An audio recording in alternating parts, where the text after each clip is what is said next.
Boa tarde. Tudo bem? Tudo ótimo, Eva? Que beleza! Quando a gente recebe um tudo ótimo desse, chega, ó. Mas não foram todos que falaram assim, tudo ótimo, não. Tem um grupinho aí meio acanhado, né? Vamos fazer o seguinte. Vou começar tudo de novo. Tá certo? Aí quando eu perguntar se está tudo bem, vocês aí seguem o exemplo de Eva. Eva é esta moça bonita que levantou o braço aqui. Ok? Então vamos lá. Olá, gente, tudo bem? E agora o tudo ótimo, além de sair um pouco mais entusiasmado, eu vi até alguns sorrisos mesmo que disfarçados, né? Uns sorrisinhos assim tímidos. Outros como quem diz assim, mas que criatura abusada, eu não já dei boa tarde porque eu vou ter que dizer de novo. Vocês viram que Zezé, minha sobrinha, falou que nós estamos ao vivo, né? Nós estamos ao vivo e as pessoas que não puderam estar aqui conosco estão nos assistindo pela TV Harmonia. Imaginem que aquelas pessoas que estão do lado de lá e que não puderam estar aqui por uma série de motivos, né, pessoais e de todas as ordens, gostariam também de se sentir acolhidos, né? De se sentir fazendo parte desta assembleia que na tarde de que dia é hoje? Sexta-feira. Quanto?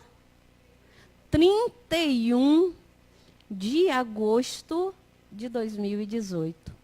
Então, quando eu peço a vocês faço essa gracinha, né, de vocês tomarem uma energia nova e darem um boa tarde mais entusiasmado, é para envolver aquelas pessoas que nos assistem e que só contam neste momento com uma tela, seja de um notebook, seja de um smartphone, para nos assistir. Então vamos de novo. Pela terceira vez, aí alguém vai rir, vai dizer, mas não é possível. Que abuso! Pela terceira vez agora, para valer, acolhendo as pessoas que estão nos assistindo neste momento, ok? Então agora, me ajudem, hein? É 1, é 2, é 3. Boa. E o sorriso? Agora sim. Eu queria perguntar uma coisa a vocês. Quando vocês vinham para o Centro Espírita Harmonia, vocês vieram por onde? Pela orla ou pela paralela? Levanta a mão aí quem veio pela orla. Maioria, não, 50%. O outro agrupamento que não levantou a mão, vieram da paralela? Muito bem. O grupo da orla, você veio daqui de perto, não foi, meu filho? Rafa veio daqui, pertinho. Você também, Débora? Você também, né, Eva, que você vem daqui de perto. Essa Eva é demais. Vocês já viram que entusiasmo? Essa criatura é um exemplo, né, de motivação e de alegria. Os que vieram pela orla como eu, foi que vocês viram quando vocês passaram pela orla. O mar. Quem viu o mar? Mais alguém viu o mar? Como estava o mar? Estava como? Azul. O mar estava só azul ou estava azul e verde? Azul e verde, né? Ele é mais azul na parte mais profunda, né? Ele é mais esverdeadinho à beira da praia. Só isso? Só o mar, azul e verde? O sol, quem viu o sol? Alguém viu o sol? Vocês viram? Quem não viu o sol? Tá quente, né? Em pleno inverno, né? O céu tá azulzinho, Rafa percebeu. O céu estava azulzinho. Outros perceberam o sol. E o sol, ó, está quente. Outros perceberam o mar azul, o mar verde e o mar entre azul e verde. E os que vieram pela paralela? Foi que vocês viram aí pelo caminho? Não viram nada os que vieram pela paralela? Nem o metrô passou por vocês? Ah, o metrô passou? Passou barulhento, não foi? É, o metrô faz barulho, né, quando passa. É verdade. O que mais vocês viram? Viram o metrô? Viram o quê? O verde? Ainda tem verde na paralela? Tem, né? É, tem, né? Teve até uma iniciativa, né, de jardinagem, né? Tá, realmente, tem ainda. Só isso, mais nada. Não tinham veículos. Vários, né? E tinha céu azul? Ou vocês não prestaram atenção? Estava ensolarado? E estava fazendo calor? Estava fazendo calor, foi? Então não estava com ar-condicionado, né? Porque, ô Nil, que bobagem é essa que você está fazendo? Eu estou fazendo bobagem, não. Eu estou fazendo uma pesquisa para perceber se nós estamos vivendo o nosso dia ou se nós estamos deixando ele passar. Se nós estamos buscando nos elementos que constituem a vida, elementos que sejam significativos para que nós possamos viver bem conosco. O que, Rafa? Você viu isso também, foi? Ah, quando você passa. Aí hoje o que foi que ele fez? Lembrou. Não foi? Memória é uma possibilidade que nós temos porque nós pensamos. Hoje, nós vamos refletir um pouco e aqui todas as ideias que eu lançar são bem provocativas, tá? Mas antes de desenvolver propriamente dito a questão da ação do pensamento em nossa vida, eu queria perguntar a vocês se vocês, quando estavam sentados aqui, vocês estavam ouvindo risadas? Ou será que só eu estava ouvindo risadas? Vocês ouviram risadas? Vocês ouviram as risadas? Quando vocês ouviram as risadas, vocês pensaram o quê? Sejam sinceros. Hein? Você pensou o quê, Débora? A Débora pensou, que barulho está fazendo lá fora. Alguém mais pensou como Débora? Vocês também? Principalmente vocês estavam aí no fundo e estavam próximos, não foi a risada? Mas você também, Rafa? Eu estava aqui sentada no palco, né, aqui à mesa. E quando ouvi aquelas risadas tão francas e felizes e alegres, aquilo me contaminou de tal sorte que eu acabei sorrindo também. E pensei, estas pessoas que estão lá fora estão alegres. E estando alegres, conseguiram me contaminar. E olha que eu nem vi o sorriso. Eu apenas escutei a risada. E a risada daquelas pessoas me reportou a um estado de alegria.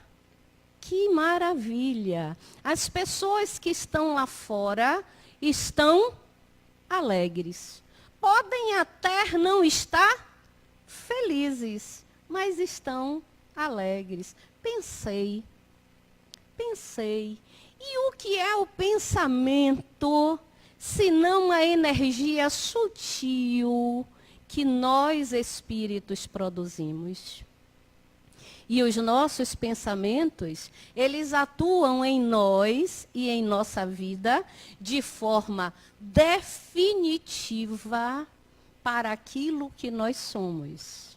Porque os nossos pensamentos, eles têm características do nosso mundo interno. Então, Se a risada do outro lá fora me incomodou, eu preciso parar para refletir o que foi que me incomodou. Se foi o barulho ou se foi o sorrir. Porque o ato do sorrir talvez tenha mexido com uma estrutura minha que eu, neste momento, não estou devidamente harmonizado. Olha que bobagem, uma risadinha de nada lá fora. A criatura já vem enveredando por um caminho que eu não sei aonde ela quer chegar. O tema escolhido para hoje foi a ação do pensamento. E de propósito deixei ele sem complemento. Porque a ação dos nossos pensamentos, ele vai ter uma resposta natural aonde? Na vida. Então, o complemento deste nosso título de hoje é a ação do pensamento ou dos pensamentos em nossa vida. Aí, eu peguei como referência um livro que já foi estudado neste trabalho da sexta-feira, que se chama Cura e Autocura. E um dos capítulos deste livro, os autores que são médicos, eles nos chamam a atenção que só existe cura se existir o desejo de se curar. E o desejo de se curar vem a partir da geração daquilo que eu penso. Porque tudo que eu penso, eu crio. E tudo aquilo que eu penso e crio, eu transformo. E para que eu possa curar-me de qualquer enfermidade, seja ela física, emocional ou espiritual, eu preciso entender que eu tenho uma cota de responsabilidade neste processo de cura. Por que, Nil, você escolheu para um trabalho como este livro? Porque neste dia de sexta-feira, às 17 horas, começando agora, o trabalho que é realizado nesta instituição tem como foco a cura.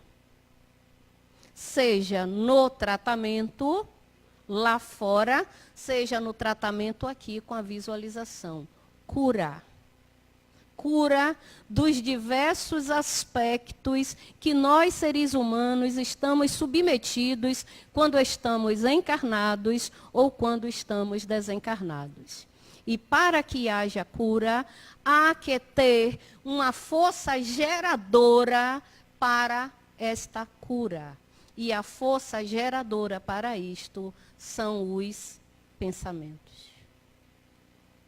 Aí, neste livro, no capítulo que trata exatamente da ação do pensamento nos processos de cura e autocura, o autor, ele faz uma citação de um livro chamado Fonte Viva, que foi psicografado por Francisco Cândido Xavier pelo Espírito de Emmanuel, que ele faz a comparação da ação dos pensamentos com a aranha que tece a sua teia.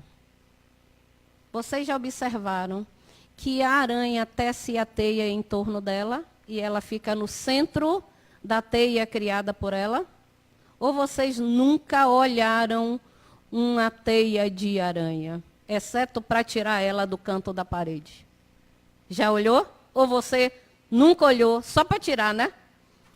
Pois hoje, dever de casa, viu, pessoas? Inclusive os que estão lá nos assistindo, que aí estão em casa, se estiverem, podem olhar. A aranha, ela tece a teia a partir dela. E ela fica exatamente no centro da teia que ela teceu para si. Aí Emmanuel compara os nossos pensamentos desta mesma forma, que os nossos pensamentos criam em torno de nós um movimento e onde nós somos o centro. Portanto, tudo aquilo que pensamos, ele será projetado por nós, mas o primeiro atingido será eu mesmo. Por isso, quando nós pensamos em ação do pensamento, nós pensamos na tarefa e na responsabilidade que nós temos no pensar. E aí entra uma coisa muito importante. Quando vocês pensam, 100% do que vocês pensam são harmonizados? Não? 100% do que vocês pensam, de que nós pensamos, são elementos positivos? Não? 90% é. Não? 70%. Estou baixando. Eu vou logo para 50%. 50%, que eu já estou ficando nervosa. 50% do que nós pensamos é positivo? Que maravilha! Porque eu já estava assustada, achando que eu ia chegar em 5%. 50% daquilo que nós pensamos são elementos positivos. Me deem exemplo de elementos positivos que vocês pensam e que eu penso. Eu pensei quando vi a risada. Que maravilha! As pessoas estão alegres. 50%. O que foi que vocês pensaram hoje? Que estão aí dentro desses 50%. Foi que vocês pensaram? Eu estou indo para o trabalho do harmonia. Pensou? Ah, eu não sei o que vai acontecer lá, mas alguma coisa vai acontecer. Pensou boa? Alguma coisa boa. Então, positivo. Os outros 50% dos pensamentos não precisam dizer. Não. Porque todo o tempo os nossos pensamentos são movidos pelas nossas emoções. E essas emoções determinam qual será a polarização dos meus pensamentos e de que forma eles agirão na minha vida. Então, se eu penso, na maioria do tempo, pela polarização negativa, se eu sou uma pessoa triste, se eu sou uma pessoa que reclamo de tudo na vida, se está chovendo, está chovendo. Se está frio, está frio. Mas se é um dia como hoje, está quente. Se tem sol, não está bom. Se tem chuva, também não está bom. Se tem calor, está ruim. Se tem frio, está ruim também. Está calor lá fora, não está legal. Mas vem para o ar-condicionado, está frio, não está legal também. O problema está no exterior, que nós tecemos, ou está no eixo, no centro, que é o que nós somos? Aí estava um fresco, né, Rafa? Aí deu até uma aliviada, né? Você que não é bobo nem nada, pegou uma camisa branca, porque aí não absorve tanto o calor, né? Percebem o que é que eu estou tentando colaborar, porque eu não estou aqui como detentora de nenhuma verdade. Eu estou aqui trazendo elementos para que vocês possam refletir sobre a ação do pensamento de cada um de nós na nossa vida, porque tudo que nós pensamos, ele gera uma energia natural em torno de nós. Por isso a comparação da teia de aranha, e essa menina agora de preto, que eu não perguntei o nome dela, ela não vai mais tirar a teia de aranha sem olhar onde está a aranha, que ela vai estar no miolinho da teia, né? E nós vamos conseguir fazer também esta alusão na nossa vida. Tudo o que acontece no nosso entorno, seja saúde ou enfermidade, está acontecendo porque nós criamos. Criamos em torno de nós aquela energia. Por isso, quando eu penso 50% polarizado positivamente, eu atraio para próximo a mim coisas e realizações positivas. Quando eu passo os outros 50% da minha vida, né, da minha existência, reclamando, delegando para as outras pessoas o fato de eu não estar bem, o fato de eu não estar saudável, o fato de eu não estar feliz, eu também estou atraindo e criando em torno de mim esta realidade. Aí, para a gente entender o que eu estou tentando refletir com vocês, eu estava lendo uma metáfora bem interessante. A metáfora se chama metáfora da lagartinha. Existia uma lagartinha que vivia num jardim. E ela tinha muito medo dos seres humanos, porque ela era um ser pequeno e tinha medo que os pés dos seres humanos a esmagassem. Então ela vivia sempre nos cantinhos das folhas do jardim, no cantinhos dos canteiros, para que os pés dos seres humanos não a alcançassem e não a esmagasse, porque ela não gostaria de ter a sua vida ceifada desta forma. Por outro lado, as folhas daquele jardim, né, as folhas dos arbustos, não a acolhiam muito, porque sabiam que lagarta se alimenta de folhas. Então, ela não era acolhida por aqueles vegetais que ali existiam. E ela se sentia altamente entristecida, completamente inadequada para qualquer lugar que ela fosse.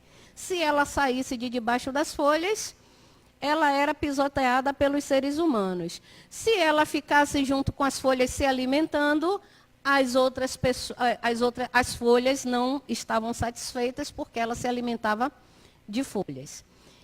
E como ela se sentia inadequada e triste, o que é que ela fazia? Comia. E ela comia. E ela comia, e ela comia, e ela não só era uma lagarta, ela era uma lagarta gordinha, robusta, bem nutrida, né? Porque ela, dentro do seu processo de internalização enferma, como ela se sentia inadequada no ambiente, e não era aceita, ela comia. E era gorda. Era uma lagarta saudável, né? Vamos dizer assim, bem nutrida. E vivia dentro de si mesmo naquela tristeza, numa escuridão de tristeza muito grande. Certo dia à noite, ela ouviu uma voz. E não foi aquela que dizia, Geraldo, não foi aquela. Não foi aquela, aquele comediante era interessante, Castrinho, né? Ela ouviu uma voz que dizia assim, por que você não para de ter pena de si mesma? Ela aí procurou a voz, era noite, e não encontrou quem estava falando com ela, mas encontrou um par de olhos brilhantes que falava com ela por através de um toco de árvore. Era uma coruja, que durante o dia fica dentro do toco, mas à noite ela consegue enxergar tudo na escuridão. Aí ela disse, não, dona coruja, eu não tenho pena de mim mesma, não. São as pessoas que não me aceitam. Aí a coruja disse para ela assim, você já parou para ver quem você é? Ela disse, não. Eu sei que eu sou uma lagarta, mas você não sabe que você pode se transformar? Não, eu não sei que posso me transformar. Sim, toda lagarta um dia será borboleta. E para que você saia da condição de lagarta para borboleta, você só precisa de uma coisa: se transformar, mudar. É isso que você precisa, mudar. Mas como eu faço para mudar? Para mudar, você vai ter que entrar num casulo para dentro de você. Mas entrar no casulo, dona Coruja, não dói? Dói. Dói. Entrar no casulo dói. Mas você tem que ter em mente que após a dor deste processo de mudança, você sairá como uma borboleta, que já não mais se arrastará entre a grama e por debaixo das folhas com medo de ser esmagada. Você vai conseguir voar e ver todo este jardim de cima e perceber que o processo que você viveu se arrastando foi um processo natural para que você pudesse aprender a valorizar a borboleta que você é. Dói, dói. Dói muito? Depende. Depende do que você entende por sofrimento. Porque todo sofrimento é uma perspectiva da felicidade futura. Ela disse: este então é o caminho que eu tenho? Sim. Você tem ainda duas escolhas. Ou você continua sendo a lagarta rastejante, assustada, medrosa e triste, ou você entra no casulo e se transforma. Esta metáfora, quem é a lagarta? Somos nós. Que na maioria das vezes, né, assustados, entristecidos, ansiosos, inseguros, não conseguimos perceber toda a grandeza que possuímos inseridos no que somos.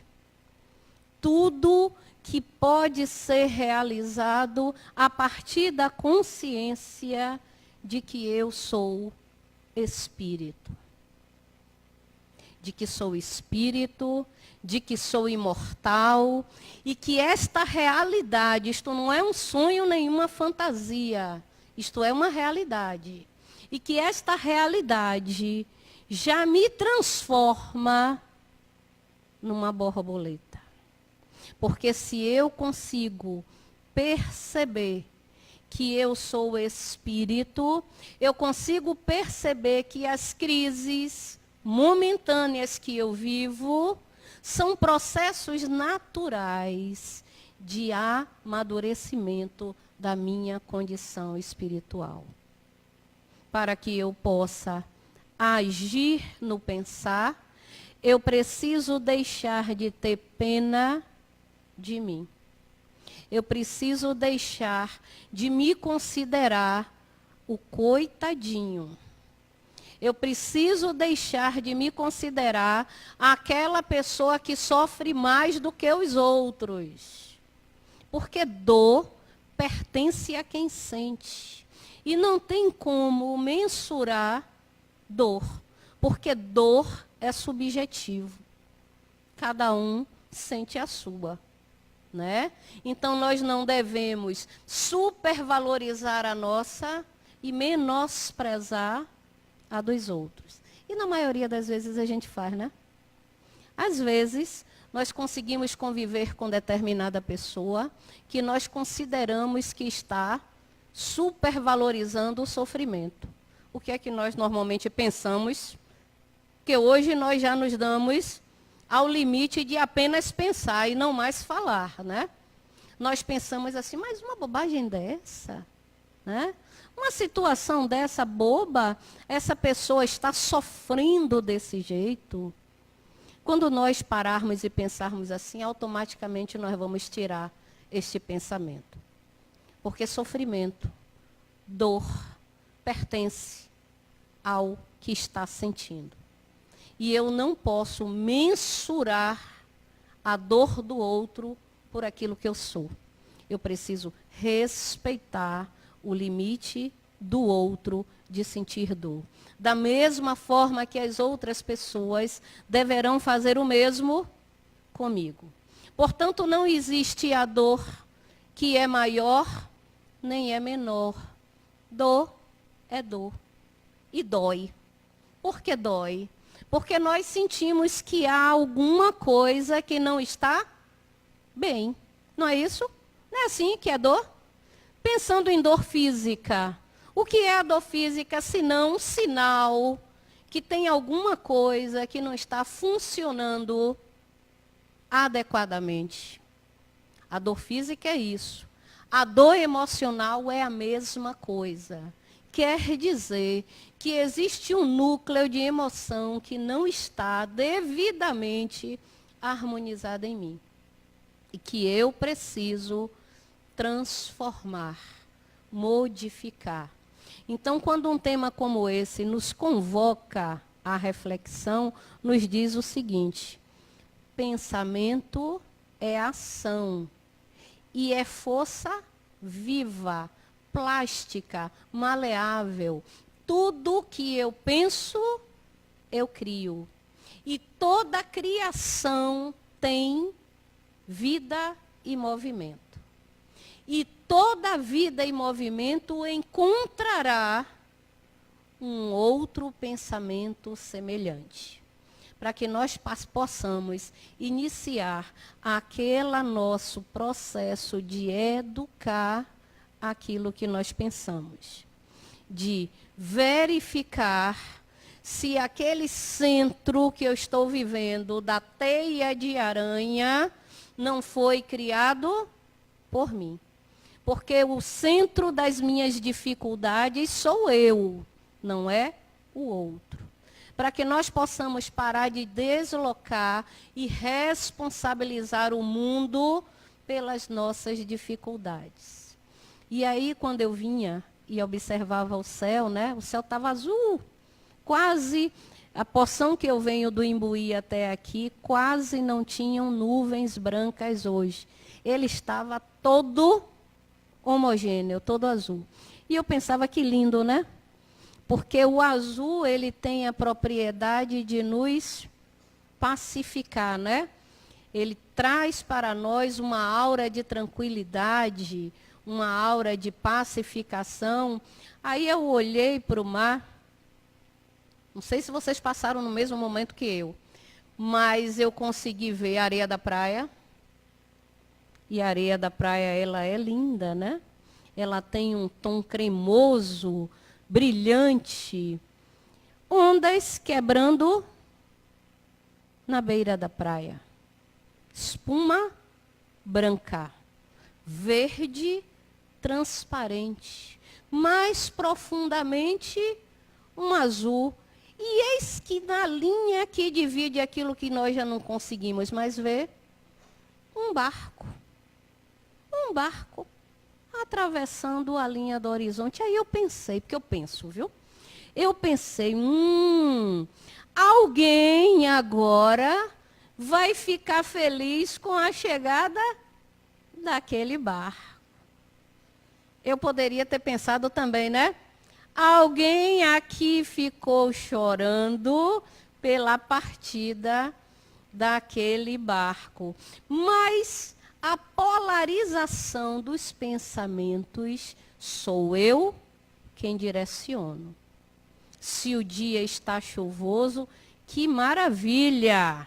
Hoje as plantas vão ficar felizes, porque vão receber diretamente a água que elas necessitam para viver. Se o sol saiu, a mesma coisa. Hoje nós temos luz, calor, que garante a vida na terra. Se faz frio, tá bom, temperatura agradável. Se faz calor, está bom, temperatura agradável. Se eu estou sentindo frio num ambiente climatizado, ao invés de reclamar, eu faço o quê? Trago o capote e visto. Se eu estou sentindo calor, eu faço o inverso. Esse é um exercício diário que nós, todos nós, eu não estou dizendo vocês que aí estão sentados na plateia, os que estão nos assistindo, nem apenas as meninas, eu estou falando todos nós. Dentro desta dinâmica da metáfora da lagarta, nos colocarmos nesta condição daquele que deseja criar no entorno de si uma teia de vida que seja harmoniosa, a fim de que eu me sinta em paz, a fim de que eu me sinta saudável. E neste livro, que eu já falei mais de uma vez aqui, o autor, ele faz um conceito de saúde. Quando a gente fala de saúde, não está falando de necessariamente enfermidade do corpo. A gente está falando de ser saudável, é pensar bem e sentir bem. Ele diz assim: saúde é a perfeita conexão da criatura com o Criador. Então, se eu estou perfeitamente conectado comigo e com o Criador, eu sou saudável. Em todos os âmbitos, seja físico, seja emocional, seja espiritual. E a doença, que é aquele estado patológico de emoção em desarmonia ou de um corpo enfermo, é o afastamento momentâneo desta conexão. Afastamento momentâneo. Quer dizer, passa. Passageiro.